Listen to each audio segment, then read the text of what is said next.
Hi, so if you found this video and you were drawn to the title of it, or perhaps you were drawn to this picture of this iceberg here, just know that you are ready to learn about a new way to step into a new relationship in how you relate to yourself and how you relate to the world around you. And I'm going to bring this picture back a little bit, but I am really excited to be talking to you all today and bringing you this episode because it's something I've been wanting to talk about for a while, something that has really changed how I approach my own healing journey and has helped me to support clients in making really positive shifts in their lives as well. And it's a coaching method called MAP or Make Anything Possible. And I've talked a little bit about it in previous videos, but I'm going to dive more deeply into it today. And it's something that I just don't feel like has gotten enough attention as a coaching method. When I first received it, I really immediately noticed how gentle it was compared to some other at least therapy methods I've had. And obviously coaching is different than therapy. Coaching is not therapy. But it was very gentle. And also I started noticing how quickly I started making progress around issues that I've been struggling with for quite a long time. And it was pretty soon after I started getting it mapped as a client that I knew I wanted to learn how to become a coach myself and be able to support others in this process as well. So I do hope you stick around today because I think this information is really going to land for a lot of you. And if it does, I really hope that you like and subscribe and share it with anybody you think might be interested, because that really is what helps me to keep creating this content and getting it out there to people who I feel like really need to hear it. So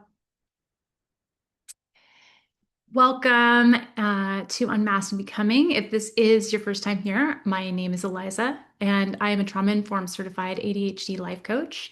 And I was diagnosed with ADHD later in life, which has inspired me to create this channel. And it's really brought me to doing work, evidence-based coaching and combining it with intuitive practices, because I really believe that combining research and our inner knowing about ourselves really helps us to uh, deepen that sense of our own authority over our own lives and helps us to become, better advocates for our own healing and ultimately for the healing of the planet and the world around us. So thank you so much for being here. I think I'm going to just start by talking a little bit about my story and how I found MAP. So as I mentioned, I have ADHD, and some of you also know that I also have complex post-traumatic stress disorder. And a lot of people with ADHD, unfortunately, it's not uncommon to have dual diagnosis or more than one diagnosis, especially ones that are related to anxiety or post-traumatic stress disorder, unfortunately, because people with ADHD do have a higher likelihood of past challenging experiences and trauma, unfortunately. And for me, that, experiencing, the life experiences that I did and also struggling with ADHD for so long and not even knowing I had it, really led to a lot of challenges on a lot of different levels. School was really difficult. I developed pretty severe social anxiety for a long time. Low self-esteem was a real issue. People pleasing, decision paralysis, just to name a few of the things I was struggling with. And, I spent a lot of time in therapy. I learned strategies and tools to help try to manage, symptoms of ADHD.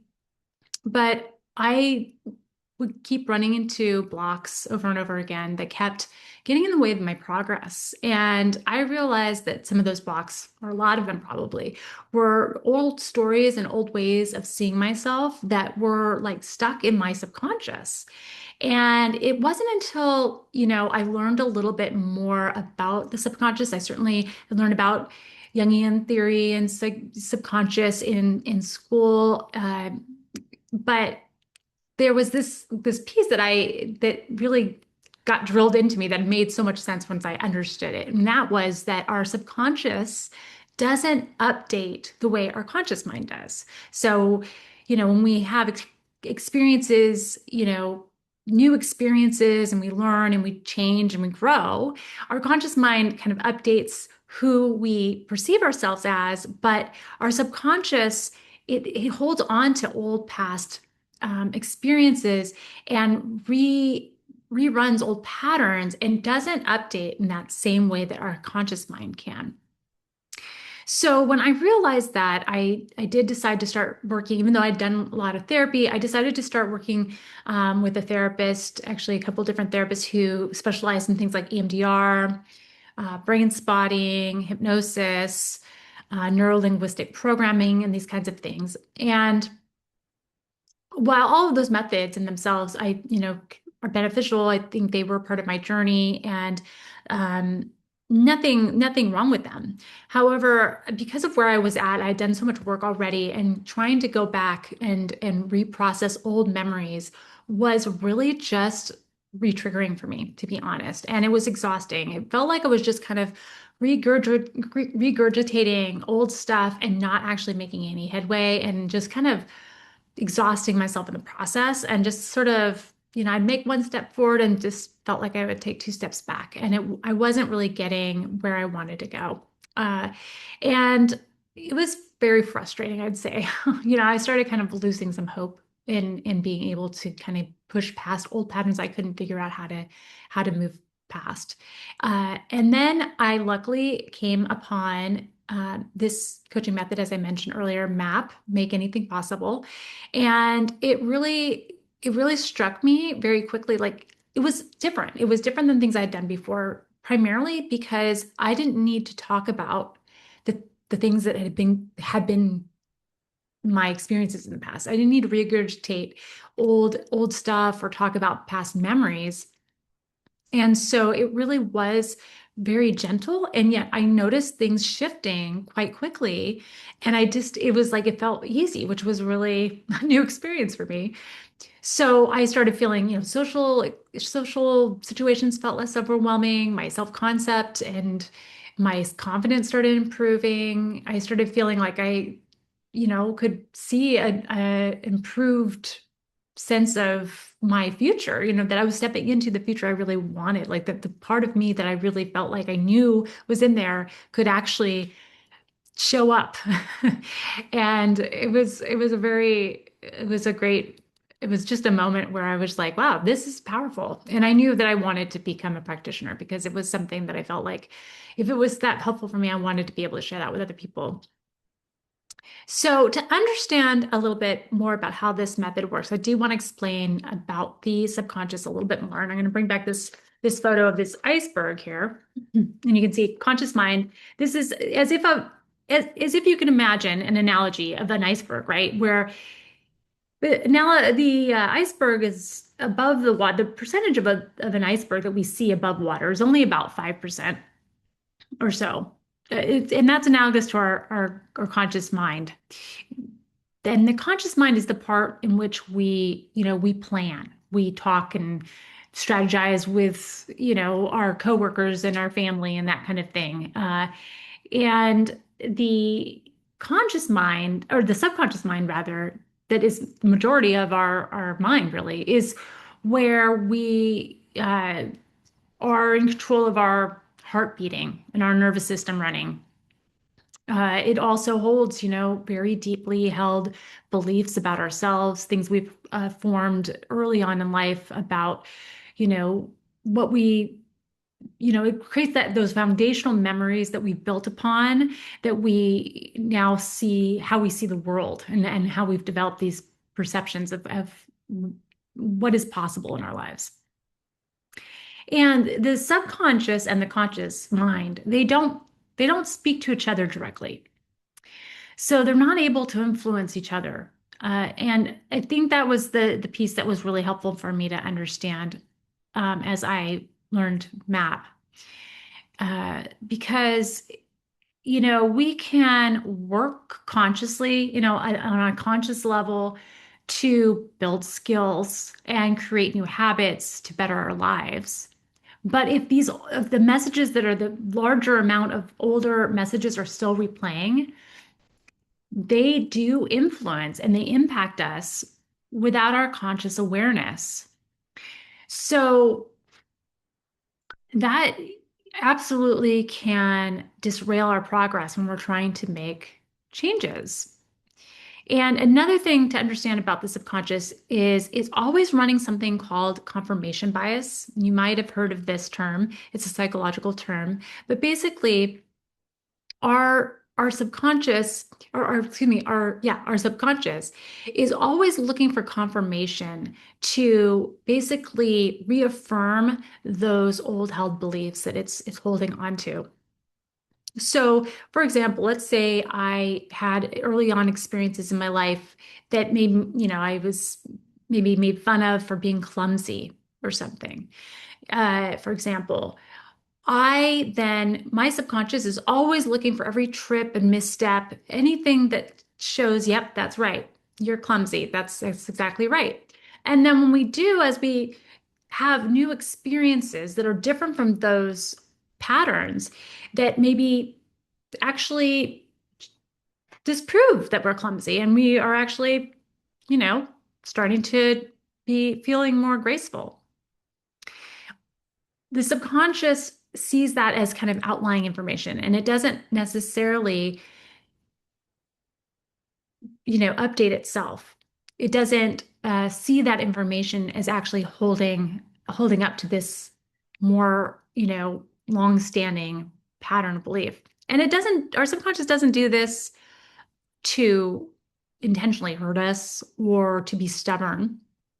It's simply holding on to patterns that it's believing is keeping us safe. So basically, anything that maybe you've learned that felt dangerous, if it felt scary and you don't want to have to repeat that, the subconscious will do what it can to preserve um, uh, your belief that staying small is safer than taking chances. So why does this matter for people with ADHD specifically? And I will say that you don't need to have ADHD to use this method for sure, or any kind of neurodiversity. Anyone can benefit from MAP, but I feel like this is really can be an absolute game changer for people, especially people with ADHD or anyone who's experienced early life experiences where they didn't know what was happening to them, right? They were struggling, but no one knew why. And researchers have found that by the age of 12, kids with ADHD have received roughly around 20,000 more negative corrective messages and criticisms than their neurotypical peers. And that is a lot. And, understanding how confirmation bias works, right? We can see have been reaffirming these old patterns and beliefs for probably decades in our past. And so that can be really hard to overcome, and which is why I feel really passionate that the MAP can be so supportive in making a difference. And, because MAP really can help that the conscious and the subconscious to actually communicate, to help the subconscious update and actually be able to see a new story, to be able to get in line with where we are now in our lives. Maybe we didn't have a lot of safety when we were growing up, or we had negative experiences growing up. But if we are in a positive place now and we're able to grow and want to see our lives change, we want our subconscious to be able to see and know that that is actually true, so that we can actually align our that 95% of us with that conscious 5% and create the life that we really want without feeling like we're keep coming up against those old patterns over and again. And so MAP does this by a really interesting process. And just to give you a little history, so MAP was developed by Colette Stryker, who is a therapist, and was developed back in 2013.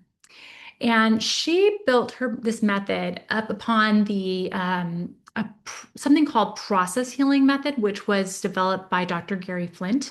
And with his blessing, Colette integrated that method with coaching, mindfulness, and nervous system, like methods for regulating your nervous system, and created this structured process that is actually suited for growth work outside of a clinical setting.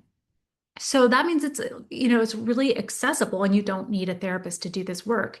And it's also very gentle and it clears emotional residue without re-traumatizing or requiring you to talk about the past, which is definitely something that is, what I found so different and helpful about this method.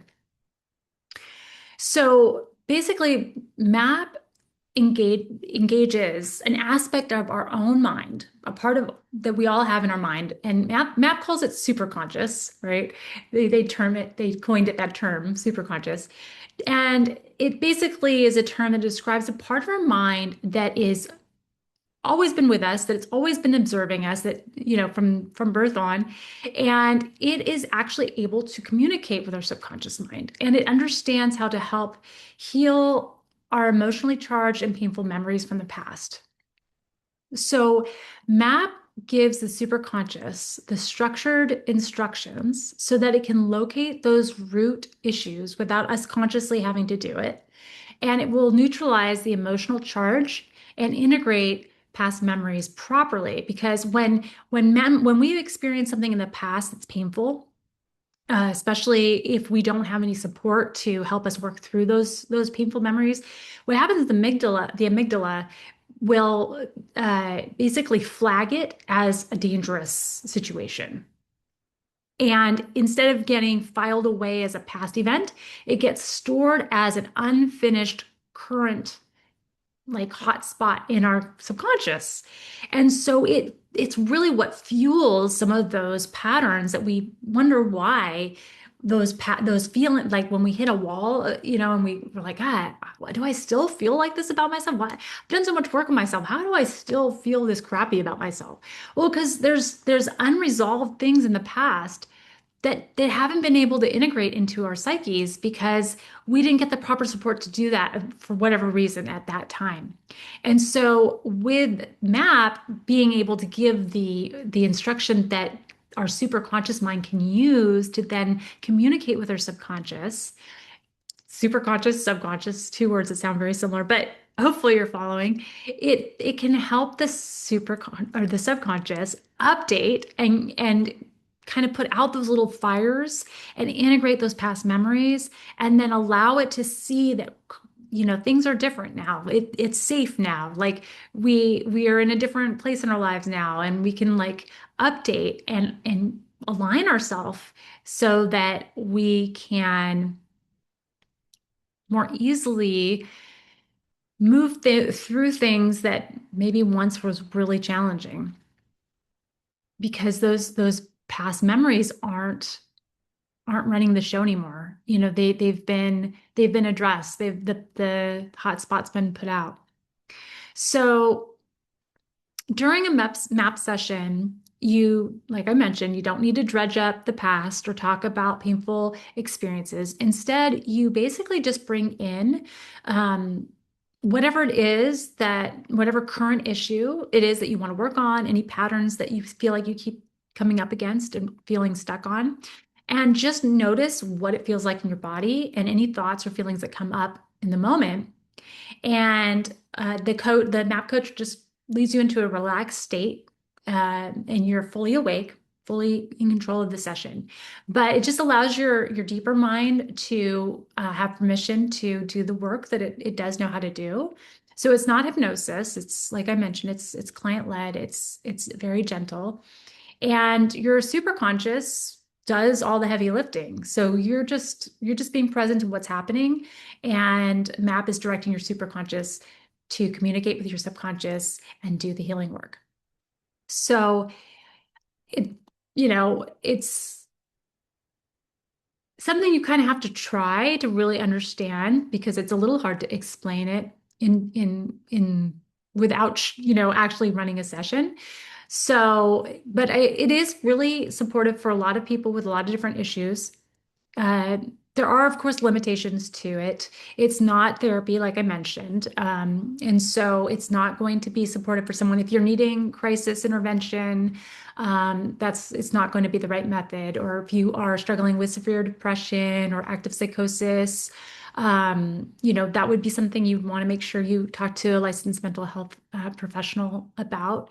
And if you do need a therapist, I do have, I'm going to link in the description below, a link of where you can find a therapist if you don't have one. But BAP is generally a pretty good fit for most people who are, feeling like they're able to focus their attention and notice body sensations and do some self-reflective work. And again, you don't need to talk about or analyze or understand the past to do it. So I am definitely really excited to be able to provide this service for people. I want it to be really accessible for you if you're interested.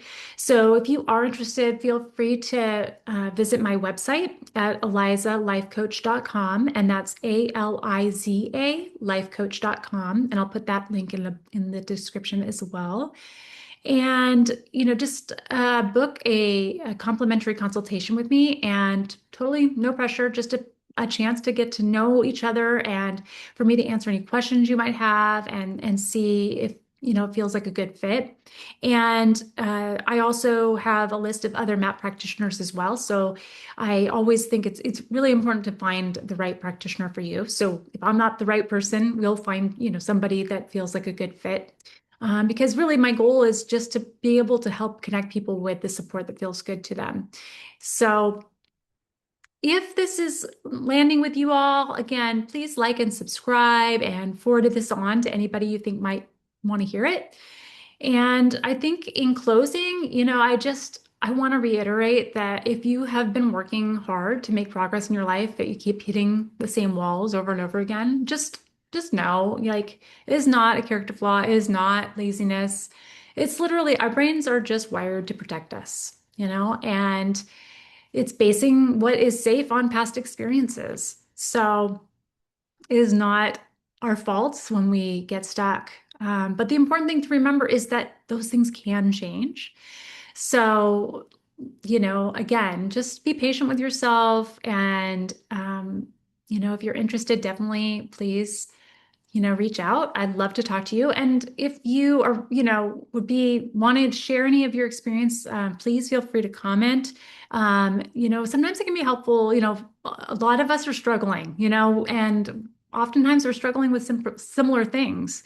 So when we share some of the things that we're struggling with, often it can feel really helpful to hear that we're not alone in it. So that's all I wanted to share for today. And I just really thank you for being here and for being interested in taking good care of yourselves and, wanting to see the best for yourself. It's not easy. It takes courage to want to heal. So thank you so much for being here, and I look forward to seeing you in the next video. And until then, I'm wishing you lots of love, and I hope you have a beautiful day.